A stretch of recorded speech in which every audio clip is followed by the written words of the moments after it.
Camarades, soyez salués. On va parler un peu comme les cyberactivistes. Au PDCI RDA, ça chauffe.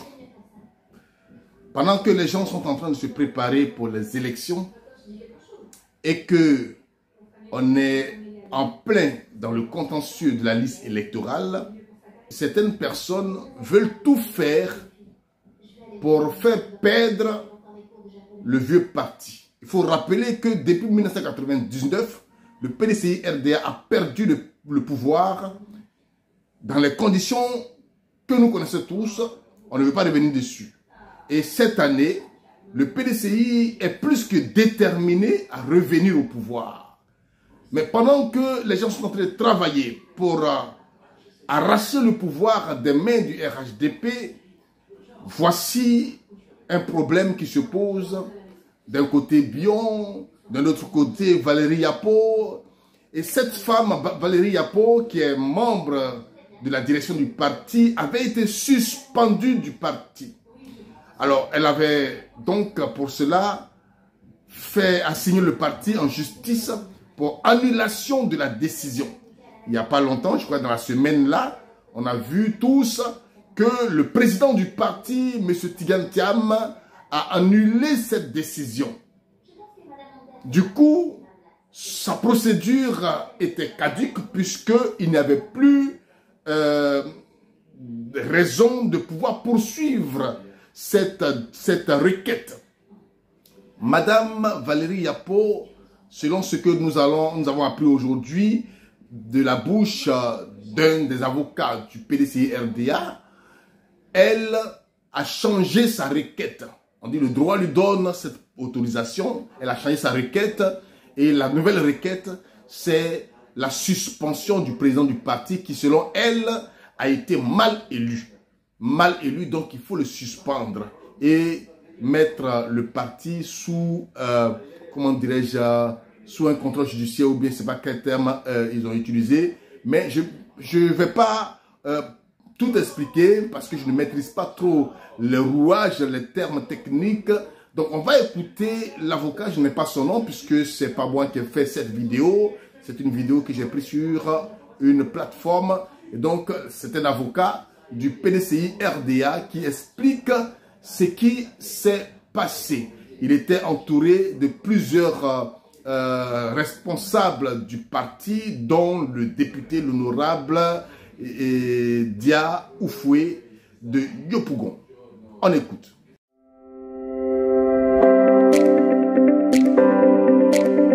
Vous êtes une entreprise, une institution ou un entrepreneur en quête d'expertise économique de haut niveau. Découvrez Ames Consulting, l'un des plus grands cabinets de conseil économique en Côte d'Ivoire. Nous allons au-delà de l'évidence. Nos expertises ne se contentent pas d'analyser les chiffres. Nous révélons les opportunités cachées et vous accompagnons vers des décisions éclairées. Nous simplifions la complexité, modélisation professionnelle, régulation, intelligence économique, stratégie d'innovation, finance, commerce international. Nous transformons les défis économiques en levier de croissance. Nos domaines d'expertise couvrent les secteurs banque, assurance, énergie, transport, BTP, télécom, immobilier, start-up. Vous avez une problématique? Nous avons la solution.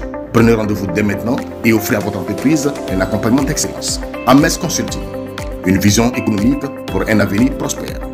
Ames Consulting, ensemble, bâtissons votre succès. Je voulais, avant même de rentrer dans le dossier, dire que lorsque vous venez ici, c'est bon pour le parti. Quand vous venez aussi, faites tout dans l'ordre. Voilà, dans l'ordre. Parce que si quelque chose dérape, nos adversaires n'attendent que ça. Dire que le PDCI est en train de trouver à l'ordre public, le PDCI a fait ceci, cela. Voilà. Ils attendent que ça. Alors ce matin, nous étions là parce que Madame Valérie Yapo a signé le PDCI. Elle avait déjà signé le PDCI pour demander l'annulation de la décision qui a été prise contre elle par le conseil de discipline.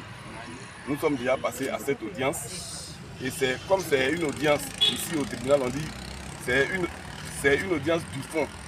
Les procédures sont plus longues et ça a été renvoyé au 24 avril. Donc le 24 avril, on doit se retrouver toujours dans le cadre de sa demande d'annulation de la décision du conseil de discipline qui a été prise contre elle. Dans l'intervalle, elle a signé à nouveau le PDCI ce matin pour demander la suspension de la décision du conseil de discipline, disant qu'elle a attaqué cette décision. Le tribunal a renvoyé l'affaire au 24 avril, mais pour le moment, elle n'a pas sa qualité de militant. Elle ne peut pas participer aux activités du parti. Donc elle vient demander au juge des référés de suspendre la décision du conseil de discipline de façon provisoire pour lui permettre de participer aux activités du PDCI en attendant que le tribunal se prononce sur sa demande, voir si sa demande est justifiée ou non. Dans l'intervalle, vous avez tous appris, vous avez lu que le président du parti a décidé de lever cette sanction. Donc, juridiquement, en droit, on dit désormais que sa demande est sans objet.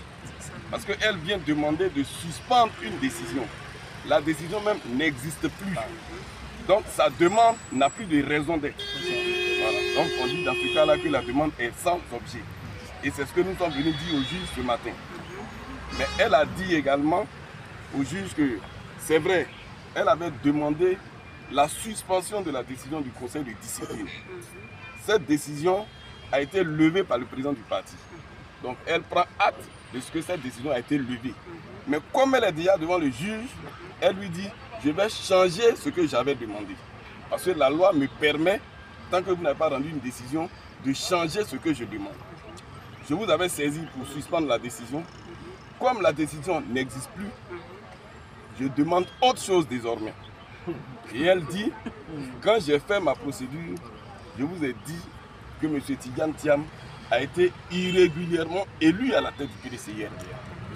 Et comme il a été irrégulièrement élu, toutes les décisions qu'il prend sont des décisions irrégulières. Tous les organes du PDCI qu'il met en place sont des organes irréguliers. Donc, je vous demande, c'est ce qu'elle dit au juge des référés ce matin, je vous demande donc de suspendre tous les organes irrégulièrement mis en place par M. Tidjane Thiam.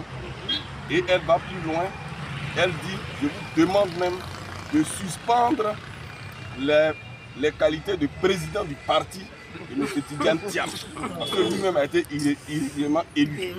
Et si vous accédez à cette demande, je vous demande de nommer un administrateur provisoire en la personne de M. Aouzi Jules pour gérer le PDCI en attendant que le tribunal se prononce sur sa première demande à l'audience du 24 avril.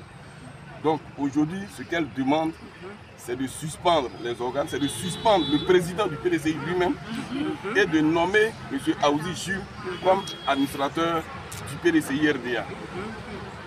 Cette demande ayant été faite ce matin, dans le respect de ce qu'on appelle aussi les droits de la défense, le juge nous a accordé un délai.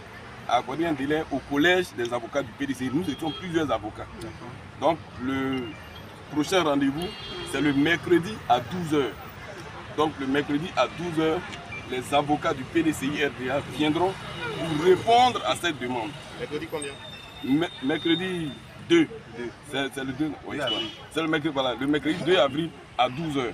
Donc nous allons venir répondre à cette demande de suspension du président du PDCI et de nomination d'un administrateur provisoire. Et c'est à cette date-là que le juge maintenant nous dira quel jour elle va rendre sa décision. Donc je voudrais vraiment rassurer les militants du PDCI. C'est une demande, mais le PDCI RDA, dans cette cause, n'est pas ce puisque vous êtes là, vous militants, et nous sommes là aussi en tant qu'avocats pour défendre les intérêts du parti. Merci. Vraiment ce que je voulais. Merci. Merci.